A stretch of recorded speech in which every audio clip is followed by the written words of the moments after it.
Hello guys, ഞാൻ സിറു. ഇന്ന് നല്ല രീതിയിൽ പണിയിട്ട ഒരു ദിവസമായിരുന്നു കേട്ടോ.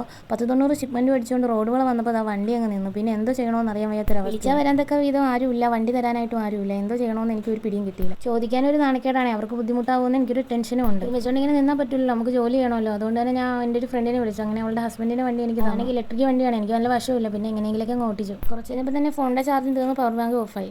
അങ്ങനെ കടയിൽ കയറി കുത്തിയിട്ടപ്പോൾ ഒരു വെള്ളം കുടിക്കാമെന്ന് വിചാരിച്ചാൽ തിരിച്ച് വന്നപ്പോഴും നമ്മുടെ വണ്ടി അവിടെ തന്നെ ഇരിപ്പുണ്ടായിരുന്നു. റോഡുകളെ തീർത്ത് മണിമുക്കി എത്തിയപ്പോൾ അവിടെ ഒരു ചാക്കിൽ കുറേ സാധനങ്ങളും ഒരു പവർ ബാങ്കും കൊണ്ട് വെച്ചിട്ടുണ്ട് പങ്കാളി. അതിലൊരു ടിസ്റ്റ് എന്താണെന്ന് വെച്ചാൽ, ഞാൻ എൻ്റെ ഫോണിൽ ചാർജ് തീർന്നപ്പോഴാണ് അവളോട് പവർ ബാങ്ക് കൊണ്ടുവെക്കാൻ പറഞ്ഞത്. അവൾ കൊണ്ടുവച്ച പവർ ബാങ്കിന് ഒരു തുള്ളി ചാർജില്ല. പിന്നെ കവി എന്താണ് ഉദ്ദേശിച്ചതെന്ന് വെച്ചാൽ എനിക്കറിയില്ല. 7:30-8 മണി കേട്ടോ ഹബ്ബിലെത്തിയപ്പോൾ. എന്നെ മാത്രം കാത്തിരിക്കുമായിരുന്നു കേട്ടോ ഇവർ. ബാക്കി എല്ലാവരും വന്ന് ക്ലോസ് ചെയ്ത് പോയായിരുന്നു, ഞാൻ കൂടി മാത്രമേ ഉണ്ടായിരുന്നുള്ളൂ. അവർ ഫുഡൊക്കെ മേടിച്ച് വെച്ച് കാത്തിരിക്കുമായിരുന്നു എന്നെ. അങ്ങനെ ഞാൻ ചെന്ന് ക്ലോസ് ചെയ്ത് പെട്ടെന്ന് എല്ലാം ചെയ്തിട്ട് അവർ ഫുഡ് എടുത്തു. ഫുഡും കഴിച്ചിട്ട് ഞാൻ പെട്ടെന്ന് പോയി. ഫുഡ് കഴിക്കാനുള്ള മൂഡൊന്നും ഇല്ലായിരുന്നു കേട്ടോ.